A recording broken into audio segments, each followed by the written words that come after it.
So for the new update, we've received a new Tome of challenges and a brand new Rift, and I thought that I would make a guide on how to finish these challenges as quickly as possible for you guys. If you follow this guide, you'll be able to earn and progress through the Rift as quickly as possible. Not only that, but you'll be able to earn 415,000 blood points in the matter of a few hours. We're going to be starting with the survivor challenges and then moving on to the general challenges and then the killer challenges.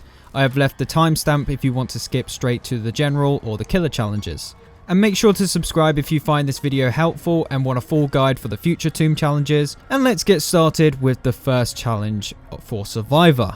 Bring the light. This is a very simple challenge, which is to get generators done. You will want to use these with perks that speed up gens, such as Spine Chill and Resilience. I would also suggest bringing a toolbox as well to speed up the process. You will want to avoid doing them with other people as it will not give you the full generator point, but if two of you are doing a generator from the beginning, you will only progress only half of it. So make sure to stay alone as much as possible.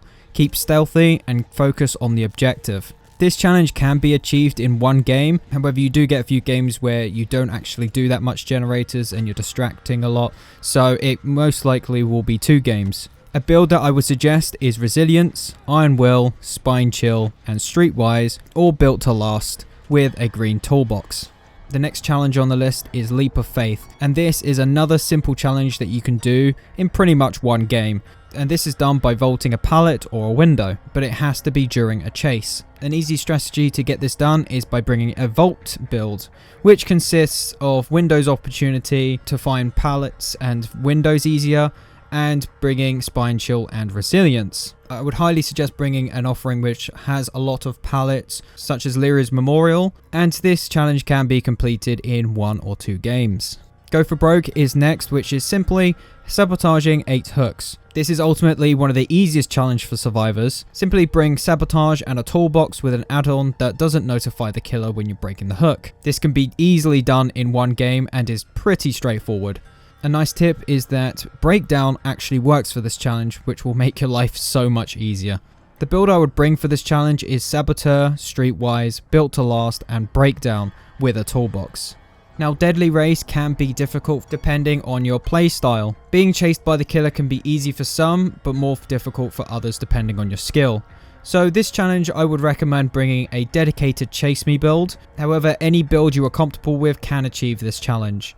My suggestion would be bringing the Vault build. This consists of Spine Chill, Resilience, Adrenaline and Dead Hard. Dead Hard can be replaced by any exhaustion perk of your choice. This can simply be achieved in one game, however if you're not used to being chased a lot then it may take 2 games. The last place you look, unlock 6 chests. This is a nice and straightforward challenge as well. Just bring a shiny coin and unlock as many chests as possible. A nice tip for this is that bringing Appraisal to rummage through chests counts as unlocking a chest another time. So this means you can potentially get 2 points for this challenge with just 1 chest, which will make this easily done in one game.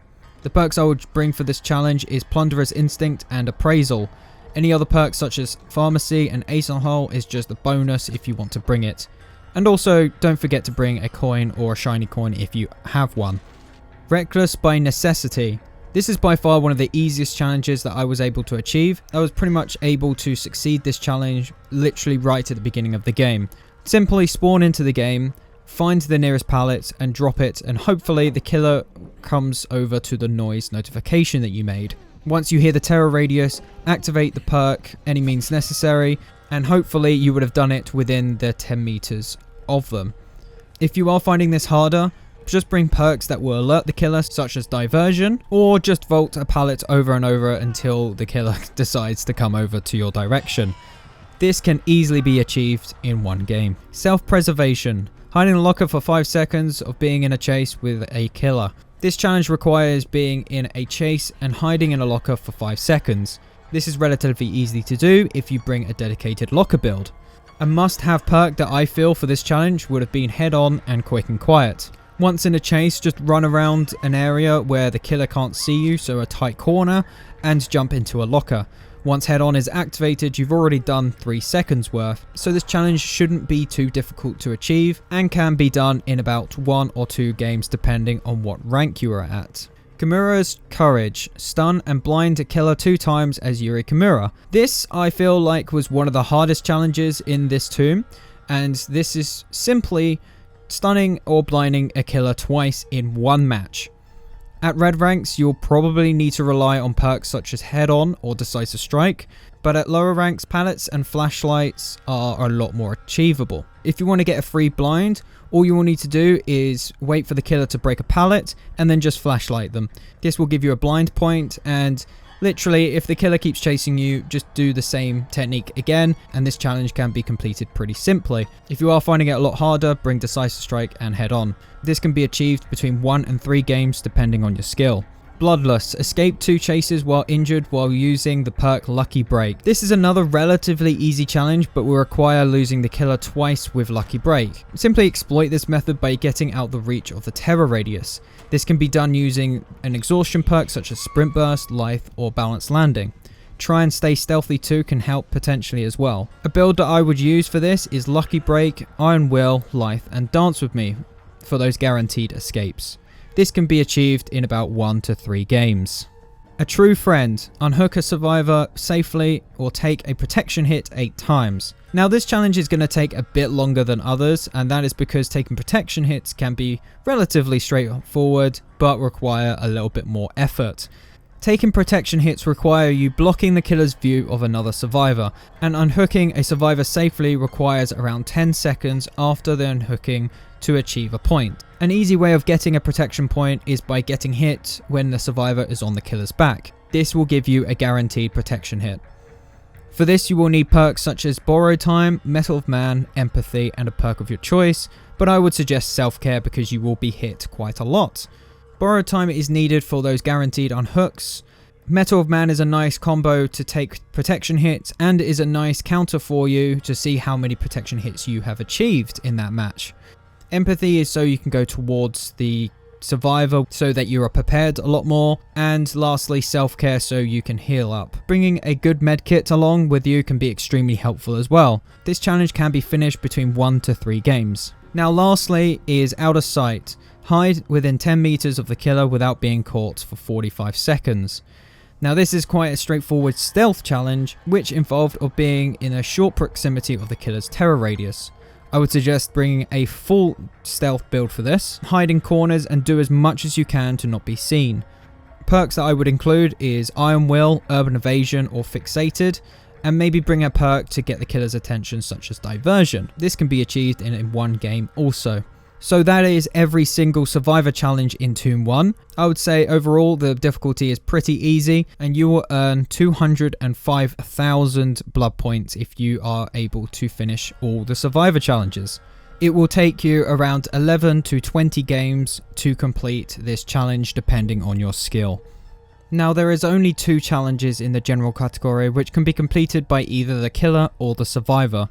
I would choose the one that is most easiest for you, but playing as killer will make it mildly quicker. Bloody Rewards. Earn 50,000 blood points. This is pretty straightforward. Get as many blood points as possible, and no, barbecue and chili does not work, and neither does We're Gonna Live Forever. This is pure blood points that are earned in game. This is a lot easier for killers as their points are a lot more consistent, and this challenge can be done in 2 to 3 games as it's impossible to get 50,000 blood points in 1 game. The other general challenge is Glyph Seeker. Commune with 3 red glyphs. Simply just finding 1 red glyph on the map somewhere, and this cannot be taken by any other killer or survivor as you are the only one who can see it. It is advised to play as killer as it gives you quicker movement, no threats to others, and it's quicker to pick up compared to a survivor. This challenge can be achieved in 3 games. Achieving both of these challenges will earn you 40,000 blood points. And let's move on lastly to the killer's challenges. Now the killer challenges are a lot more tedious to achieve, however they're pretty straightforward and there is actually less of them compared to survivor challenges. So starting off with property damage, damage a generator or destroy a pallet 12 times. The starting challenge is very simple and very easily able to achieve in one game. Simply damage a generator or break a pallet 12 times. This can easily be achieved by finding out what survivors are doing gens and where exactly they are. Surveillance, barbecue and chili and discordance can help with this. A great perk to use is Surge, which actually works for this challenge. So if you down someone, then within 36 meters, you can blow up a generator without even doing anything. So this perk can really be helpful. Or you can find a survivor and chase them as they pull pallets down. Bringing Brutal Strength can really help with this challenge as well. An ideal build would be Brutal Strength, Surveillance, Barbecue and Chili, and Surge. Sometimes you do have unlucky games and it could take up to 2 games to complete.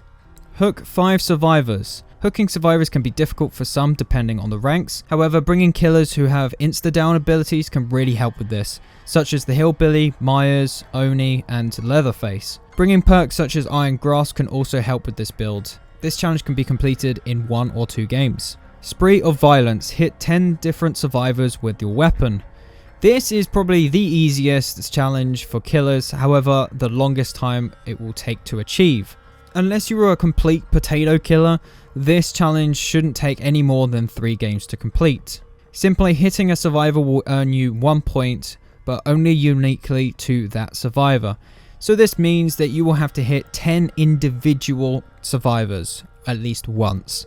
Bear in mind that you cannot use the killer's ability and it's only based on their basic attack. I would suggest bringing Save the Best for last, or Barbecue and Chili if you're finding it difficult to find survivors. Crow Food. Start a chase with a survivor 1 time within 10 seconds of them startling a crow using the perk Spies from the Shadows. This is a challenge that I found pretty straightforward. Once you have the perk activated, go towards the noise notification and chase the survivor. Many survivors will not care about crows, so this should be a pretty easy challenge for you guys to do. Bringing aura reading ability perks such as Barbecue and Chili can really help with this. Take their breath away. Down survivors 6 times while using the perk Strider. Now for this challenge, you'll simply need a killer with the perk and just down survivors. Again, the exposed status effect will be a great use for this challenge. As Strider is always active, simply downing a survivor will achieve this point for the challenge. Bringing a killer such as Myers, Hillbilly or Ghostface will really be helpful. Bringing Haunted Grounds or Noed will also increase your chances. This can easily be achieved in 1 game. Reverent. Sacrifice 6 survivors to the entity. Now this is going to take a little bit longer as it will take a minimum of 2 games to complete. In order to sacrifice survivors, it is again advised to bring perks and killers with an insta-down ability such as the Hillbilly, Myers, Oni and Ghostface. Also bring perks like Noed or Haunted Grounds can also be really helpful as well. Try not to tunnel even though it will make the challenge quicker for you to achieve. I just feel like it will lose the sportsmanship of the game. However, it is up to you. Cleanse the Filth. Hit a survivor right after blinking 2 times as the nurse. This is probably the hardest challenge on this list, as some of you guys have probably never even played the nurse. This is going to be a learning curve for a lot of you. However, if you have played nurse before, this is going to be pretty straightforward. It requires you to know how survivors operate and how to mind game. You simply need to hit a survivor after blinking twice. If you are having trouble with this challenge, I would suggest bringing an item to see where her blinks are, and bring a map offering that won't be too difficult for you as a killer, such as Shelter Woods.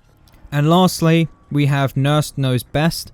Hook 4 different survivors while using the perk Nurse's Calling. Now much like the previous challenge I've mentioned, it doesn't need to be active.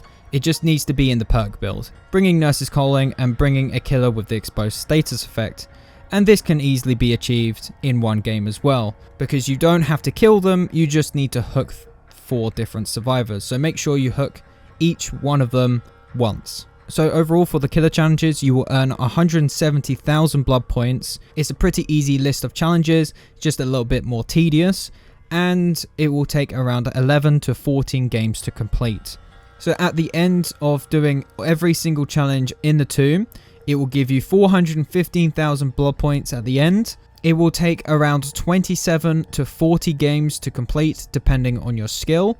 And overall, the difficulty for the entire tomb, I would say, is very easy. So thank you guys so much for watching. I would like to thank JP for getting some of the tips for these challenges and experimenting what perks work for each challenge and what doesn't. I would appreciate it if you liked the video, commented, just do anything you can to help me put this into recommended videos. And make sure to subscribe if you want to see tips and tricks like this for the next upcoming tombs coming up. And I'll see you guys in the next video.